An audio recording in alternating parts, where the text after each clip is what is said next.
So, Mum, Dad was talking a lot about the Second World War. Yeah. When were you informed that he was taken prisoner? What happened in the war? Well, that goes back to 1944 Army, which took place on the 17th of September. And it was really very shortly after that, I should think within about a fortnight of that time, I got this official telegram saying, your husband, Lieutenant James Steele, has reported missing. And then I just didn't know anything more about it for 13 agonizing weeks. But finally I got an official postcard from the prisoner of war camp, and it was just a matter of deleting what was relevant and what wasn't. So it said, I am not wounded, which was a great relief. But after that I think I got a couple of letters from him, but nothing else. I continued to write.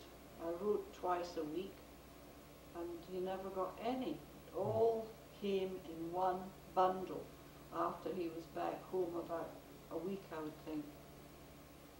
So. When did you hear he was going to come back home? Well, I was working at that time. Where were you working? The Ministry of Aircraft Production, in a factory about 5 or 6 miles away, one of these half underground places. And I was on the afternoon shift, and I got a telephone call from my mother saying there was a wire that Dad was arriving in Kilmarnock station at such and such a time. So I just walked to the office and said, right, I'm off, goodbye, you won't see me again. And they were quite cross, as you can imagine. I just didn't care.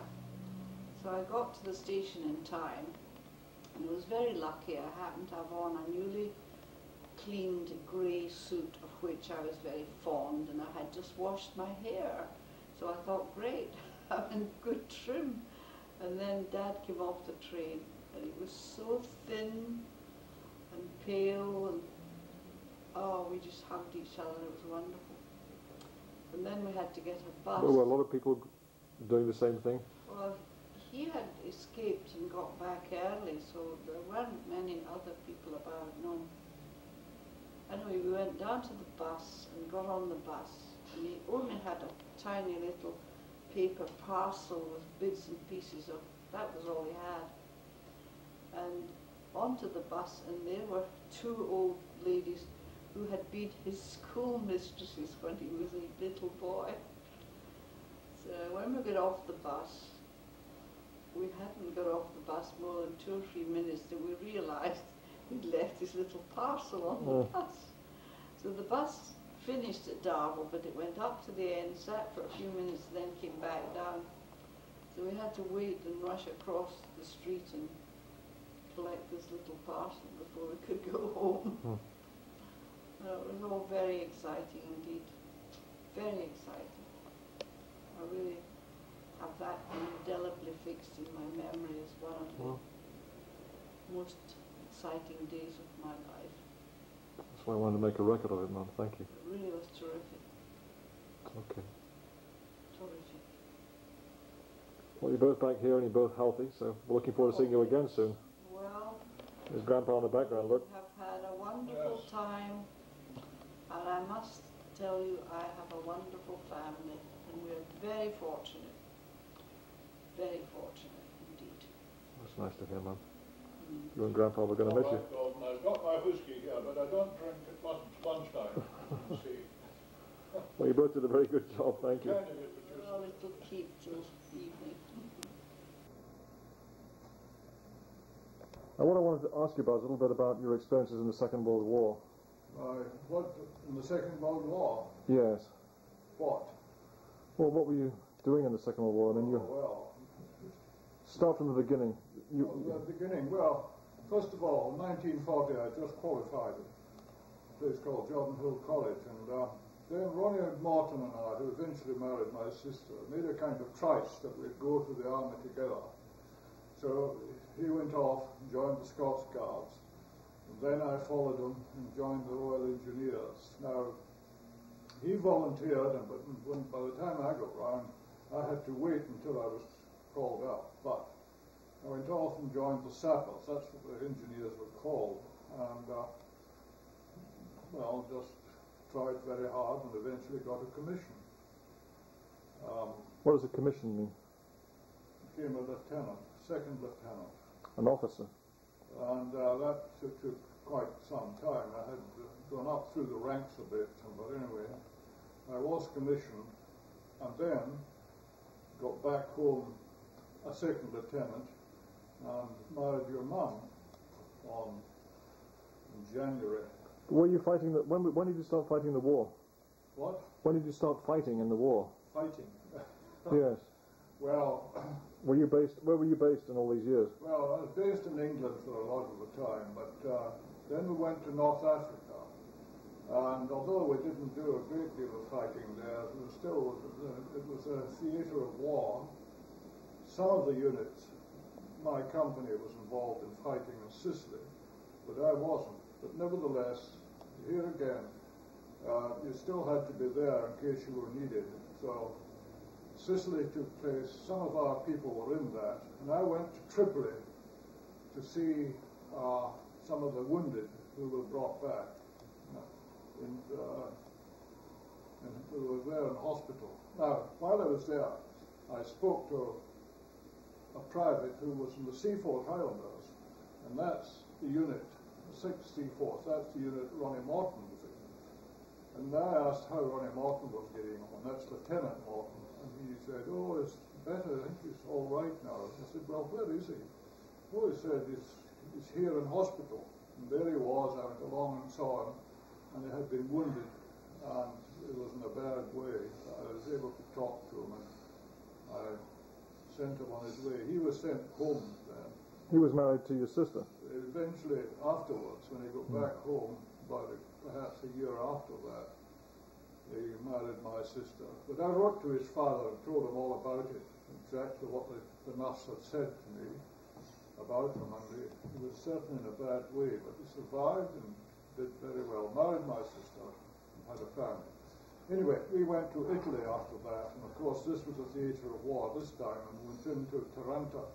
And while we were there, I went over in an American cruiser, the Boise, I think it was called, and we went over the Mediterranean very fast, and there, as we got into Toronto, the Italian battle fleet was coming out. Now, they were capitulating at that time. Anyway, we went in, and we had to unload this Boise onto the pier. All the munitions and things for our airborne division. You see, we weren't going in airborne this time, we were going by sea. And I had to organize this. While we were there, dealing with the Americans, who were a bit nervous, I thought. You know, there was a tremendous explosion. Now, this happened to be the Abdeel cruiser, a British one, being blown up by a mine in the harbour. And we lost a great number of troops there. Hardly any, very few survived. Anyway, that was the first day. Were you supposed to be on that boat? Were you supposed to be on that boat at the time? Was I supposed to be? On the boat that blew up? No, I wasn't. But some of the units, some of my company were on that. Not, I wasn't, no. Then anyway, after Italy, we went up the Adriatic, and there wasn't much fighting there, just a bit here and there, and it didn't involve me very much at all. We came back home in time for Christmas, and it was very good. Then this had been 1944, and I, of course, we got home. Then from after that, the next thing was going to Arnhem. We went to Arnhem, I think it was in September, 17th of September 1944. And, well, happened to be doing a reconnaissance and went round the corner and went straight into a German armoured car. Now, I was very fortunate not to be killed because I was carrying explosives on the panniers of the motorbike. I had sensitive detonators in here, and fortunately for me, the Germans didn't fire, so I was actually taken prisoner, sort of knocked about a bit, taken prisoner, and was taken by ambulance into Arnhem. That was the end of my sojourn in Arnhem. But I was then in prisoner of war, and I was taken to Bavaria. After various interrogations, eventually got to Bavaria, into Auflag 7B, which was Auflag was a camp for prisoners of war, officer prisoners of war in Germany. And it was called Wetzlar, the name of the town, I think, or a village. I was there for several months. And of course, one was always very short of food in these circumstances. But the strange thing was, if you were lucky, you could get cigarettes. And cigarettes in those days were the currency in the prisoner of war camp. But anyway, when you go into a camp, the British officers in the camp always have to vet the people coming in, lest there should be some agent slipped in. In other words, an undercover agent from the Germans slipped in. And this chap came along to me and he said, "Is Jim Steele here?" And I was in this room along with lots of other officers. And I said, "Yes, I'm Jim Steele." Oh, and he looked at me and he said, "No, you're not the one I thought you would be." I said, "Well, whom did you want?" And he said, Matt Steele. Matt Steele. I said, "I know Matt Steele. It comes from the Mills. That's the adjoining village to us. I know him very well." And that struck up a friendship. And through that friendship, this chap gave me lots of cigarettes. So that helped me. And we were able to barter these for food and sometimes, or we smoked them in order to stave off hunger. I was always quite glad in those days that I did smoke, although I wouldn't smoke now because of the health hazard. But we were in this camp, and then eventually the Americans were coming. It's that part of that was their theatre of war after the invasion. It's their theatre of war, and they were coming, and the Germans decided to march us out. We marched out at night, and I had decided to escape anyway. But when we were only just shortly along the road, and it was daytime, I saw, or we all saw, American fighters coming along. Now, there were some railway trucks parallel to us and half a mile away, and these fighters came down. There were bombers as well, fighter bombers, and they started to bomb these trucks. And everybody was enjoying this show, but I thought, now, if these people turn to the head of our column, and whenever I saw them do this, I realized from my previous experience of strafing, warplane strafing, that they would be coming in to shoot us. So sure enough, they went up and came down in line ahead, being led, of course, by the squadron leader, and down they came firing at us. This was friendly fire because these were Americans in these planes. Now, that was quite an experience because I just, when I saw this happen, I thought I would dive into a slip trench that was there, a German one, but by the time I turned around and tried to get into that, it was filled up with people doing the same thing, and one chap was in head first with his backside out. Anyway, I ran into the field, and then shortly after that, these planes came back, and they opened out into line abreast, that is, they came down across the field like that. Instead of lying ahead, they came down across the field firing these shells at us. And I dived into a cart track, the only cover I could get, and the empty shell cases were coming down on top of me. So I was very fortunate not to be hit there. Now, there was a German farmer in there with two horses, and they stampeded. I was sorry for him because they were running all over the place, and he was trying to close control. Anyway, we went back to camp because that meant we couldn't march out. And unfortunately, my friend called from Bill Steele from Southport had been killed with this strap. So that's a great tragedy. The fellow who befriended me and gave me these cigarettes. And he was an only son and had been a prisoner of war for 4 years. Anyway, we went on this time. Now the Germans decided to march us from this camp to the south of the Danube by night. And we walked along, and I had decided to escape, and I had a chap who was going to do it with me, a chap called Pearson. And the first night we were out, I saw the opportunity that we could escape, and I wanted to go. We went into a hay shed to sleep for a bit, and I had remembered what I was like when I was a boy at Bar Mill, hiding in the hay, and I wanted this chap to do this.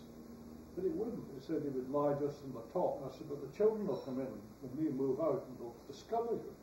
They're coming in looking for titbits, German children. And sure enough, in they came, and they discovered us and ran away and told the soldiers. And they came back, and they wouldn't allow me to pick my pack up with all my provisions in it, so I had to go on the march without these provisions. However, I shared what was the other chap's provisions, and we went along. And after 2 days after that, we managed to escape. And then I was running for about more than a fortnight in Bavaria. And that was quite an experience too. And it's strange that when you're sort of being hunted like that, you begin to get senses. For example, if you're in a wood and you see someone coming, you're always quicker, and you go in and you stand still, and they hardly ever spot you. They walk past very close to you, and you're standing just like a tree, as it were, or hiding behind one. Now, we had been marching and were very tired and a bit depressed, and this night, 2 people came marching through, and they were obviously French, because I could hear them talking through this wood. And of course, we did the usual thing of just standing behind the trees and looking at them. And we walked away along, and I said to my friend, he didn't want to speak to them. I said, I'm going to speak to these people. We're out of provisions, and I'm sure they're French. So when they came back, they had been going somewhere. They came back, out they went and spoke to them. And they were French prisoners of war working in Germany.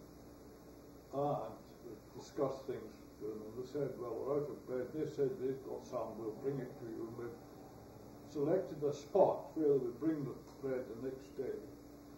And off we went and slept in a haystack. Now that night the Germans and the Americans were fighting, and there was quite a lot of shelling. And the next day we walked out to the appointed place to meet the Frenchmen. They didn't come, but they left this bread there. They had been earlier and left the bread, and then they had gone out of the area where the fighting was taking place. They went away, but I've always been extremely grateful to these French people for that, and I would have loved to have met them after the war. They really saved our situation. Leaving that bread, although they didn't want to stay here, they wanted to get out of this and go into a safe area. So left the bread, we were able to continue.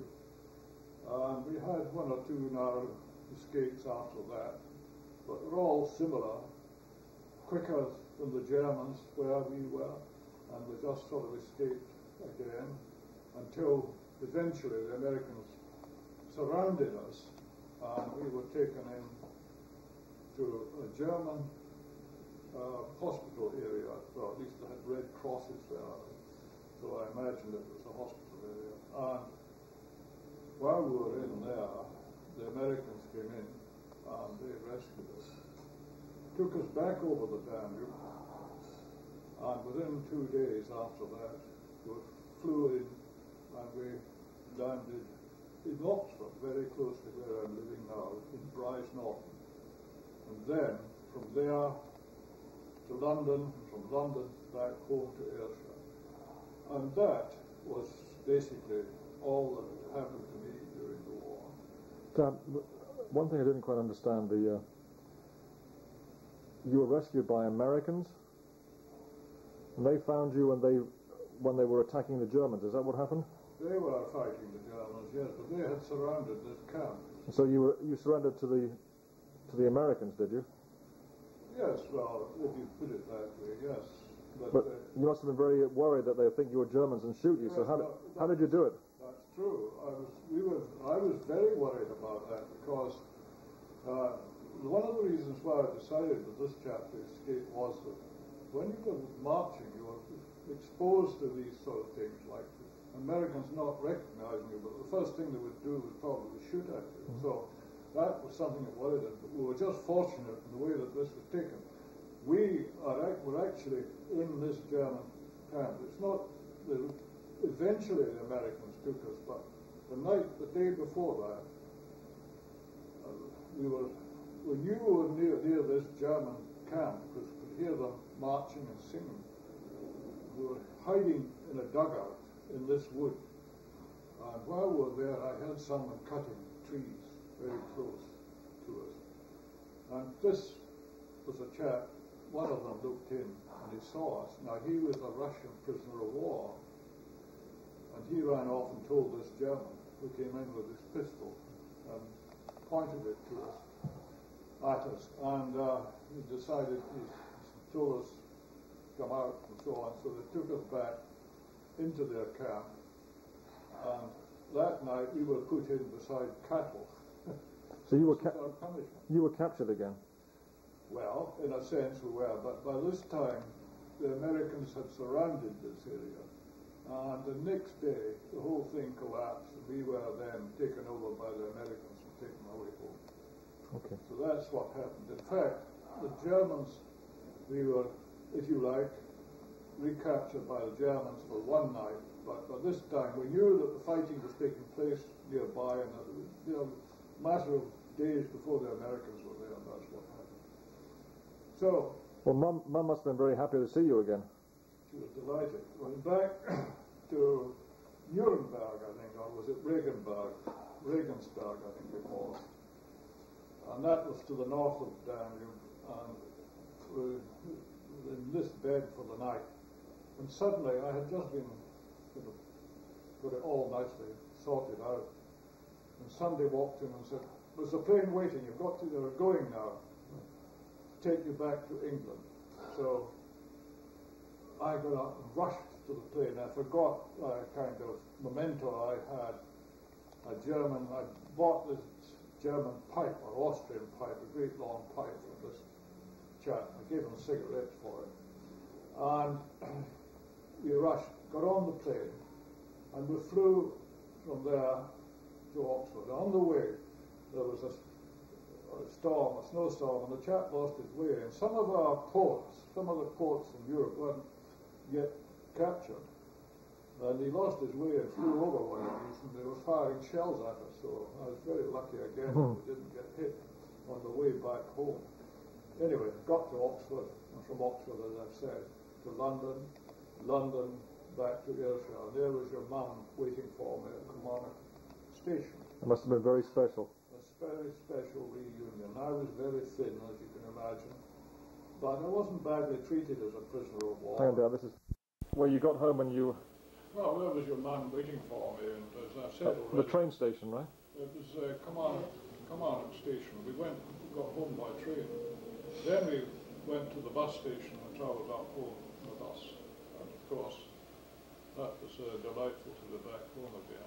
And then we went down to see my parents at Barmill and being welcomed home at Darvel, Hazel Cottage, where Gran was waiting to see me as well.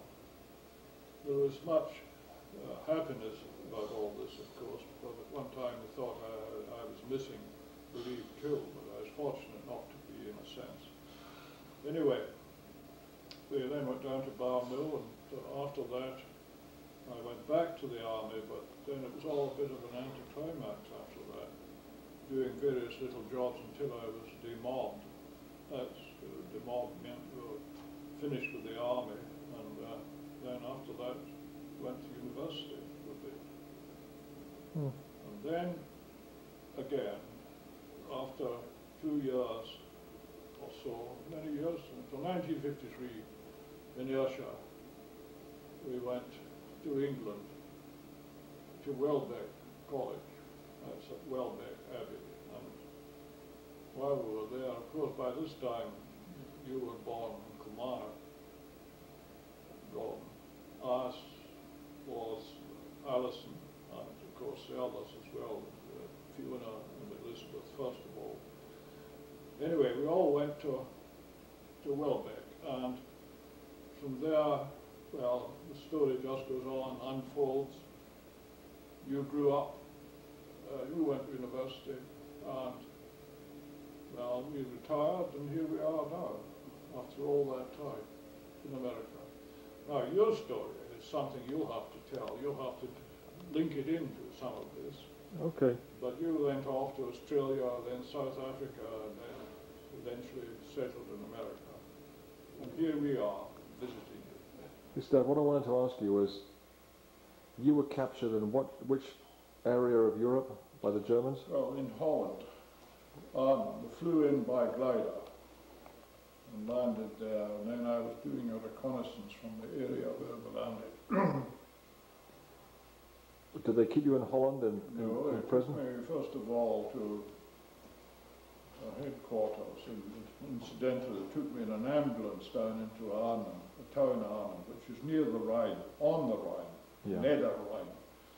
And then from there, we travelled to, we were taken in a cattle truck, or something like that, to Frankfurt on Main. And I was interrogated there. Frankfurt in Germany? Yes, in Germany. Who interrogated you? Hmm? Who interrogated you? Oh, some German officer. It was, for some strange reason, the airborne troops in Germany were considered as in their Air Force, and it was an Air Force officer who was interrogated. That lasted for some time. Did you answer any questions? Ask your questions. Did you answer any of their questions? No, he couldn't. He didn't answer them. He just sort of said, you know, my name and number and so on. He didn't give them any information at all that was of any importance. You had to be very careful about that. And then they took you... Interrogation was basically just a matter of toughing it out and trying to be, you know, not too unreasonable, so that you had to try and work it out in a sensible way, but generally speaking, you just gave them no information at all. And after that, they took you where? Hmm? After that, they took you where? Well, after Frankfurt, we went to, I think, to a place called near, just a minute now, near, I went to, what was the name of that? Hadamar Castle. Was it Hadamar? No, it wasn't Hadamar. It was Limburg. Limburg, yes. Limburg Castle, and I was interrogated again there, and that was a pretty dicey place in the sense that it was crude and all the rest of it. And I met up with some Americans there, and I can always remember one of them kept asking me for cigarettes, and it was a right nuisance. And just shortly after that, a Texan officer came in and he said, he told him off and said, don't you behave like that, you're dealing with a British officer here. And I thought how different it was, you know, in the United States. Here was a chap who was really behaving very badly, I thought, and then just following him was a Texan, somebody who had been in an armour corps from Texas. He was setting a standard and told that chap off. Dad, after that they took you to... Then after that I went to Hadamar. And when we were at Hadamar, all the airborne troops who were captured came together, more or less, in this small camp. And we were near Hadamar Castle, where the 51st Highland Division was, and I can always remember going up there to see a concert that they were putting on, and it was really very touching to see it. Dad, what was Hadamar? Was it a building? Hadamar was just a kind of village. Where were you in the village? In houses? We were born in Germany. Right, but where were you in the camp, in the prison? Hmm? Where were you in the prison? Were you in? What were you in? cells? I mean, how were you in prison? Just an ordinary hut. And incidentally, I started to investigate methods of escaping. In fact, I cut a hole in the floor at Hadamar and went under the floor and reckoned a way to escape. But it was rather difficult, and I couldn't get anybody to go with me. But anyway, what happened was, under the floor was a false floor, and we pulled this wood out and broke it up and put it in our stove, and it heated us, which kept us warm, and of course I was very popular there. Now, there's a funny story here. There was a Remy officer came into our little room, and he snored like anything at night. It was terrible snoring, and no, you couldn't get to sleep for him. And so somebody thought about the idea of, well, when he snored, they came over and poured some powdered milk into his mouth, and suddenly there was this explosion of powdered milk, and he was furious, and so on. Dad, but one thing I wanted to ask, in those days, you were imprisoned by the German army. Were the officers in the camp, they were watching you all the time? In the prison, were the officers, the Germans, watching you, the soldiers, all the time? Yes, the officers were there all the time. I mean, German officers. And, but you had nothing to eat or drink? Well, they had to provide you with a certain amount, but your diet was something like a slice of bread in the morning with, I don't know, it was supposed to be coffee or something, right, which was more like made from acorns. A couple of pieces of bread and some soup at lunchtime, and that would be about it for the day. I can't remember getting much more. We're really cut down to almost starvation rations. But the Red Cross produced parcels, but at this time in the war, because the British and the Americans were strafing all the railway lines, the Red Cross parcels couldn't go through. Bombing, right? Yes.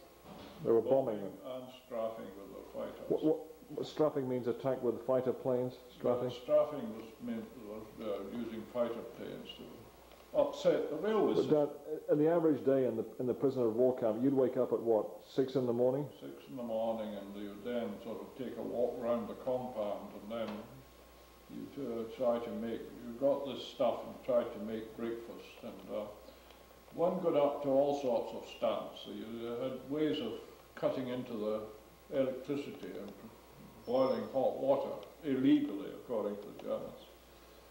But what would you do all day there, Dad? I mean, you'd be in a prison camp. I mean, what would you do all day? Well, will you talk to each other? You keep yourself fit, and you plan ways to escape.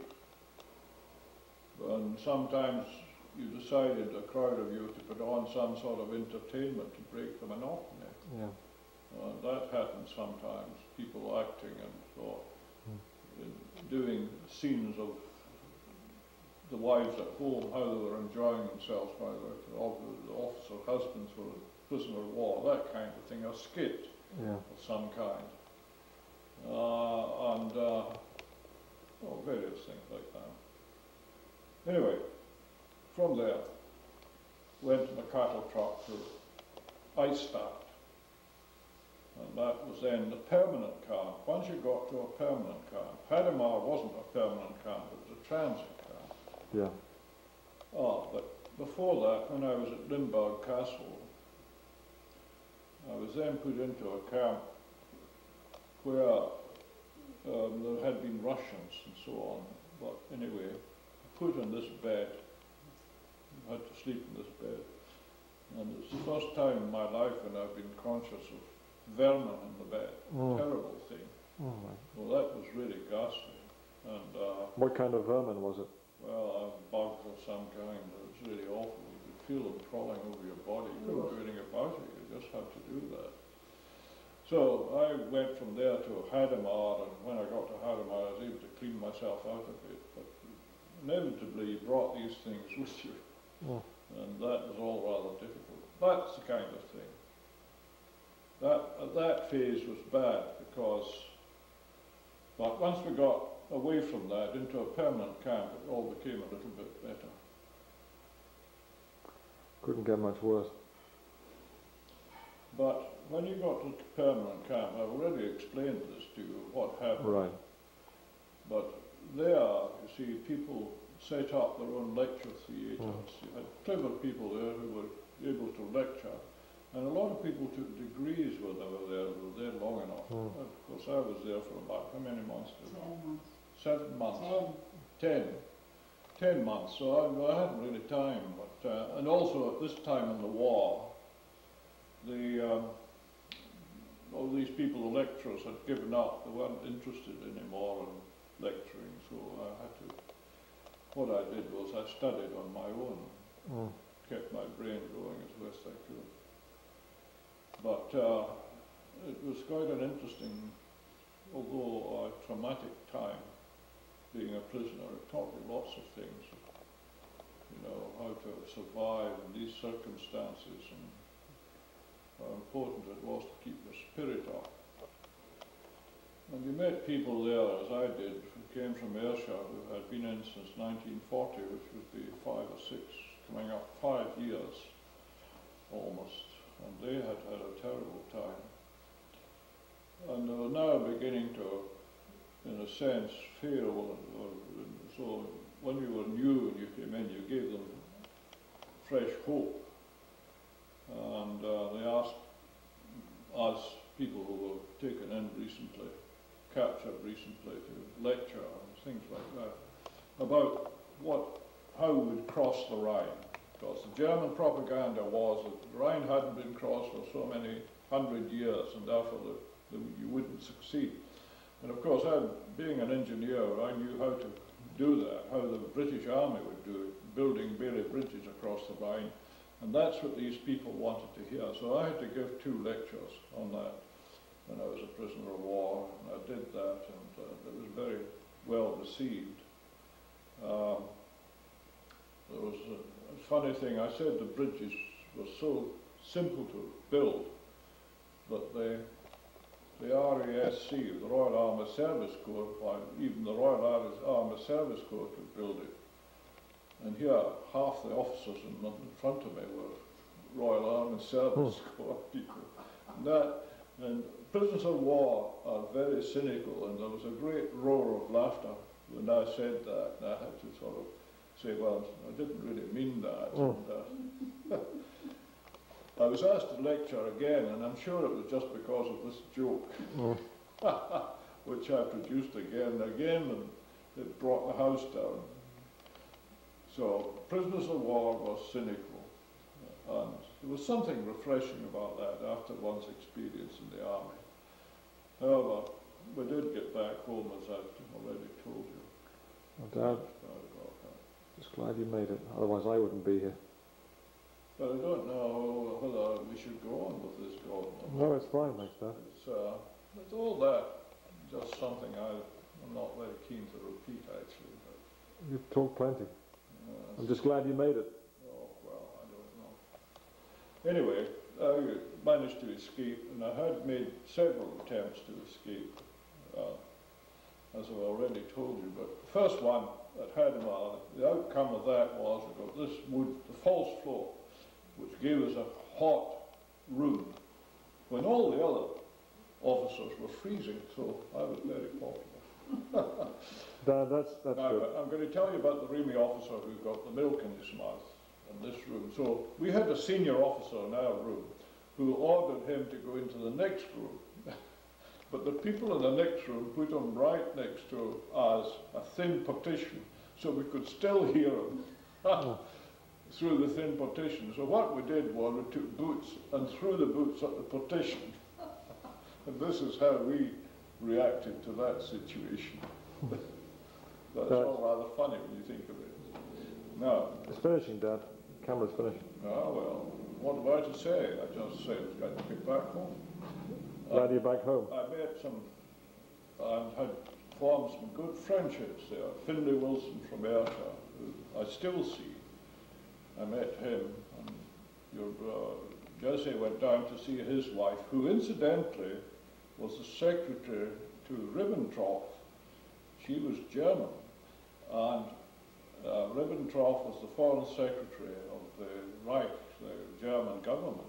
The nun. Now, she had married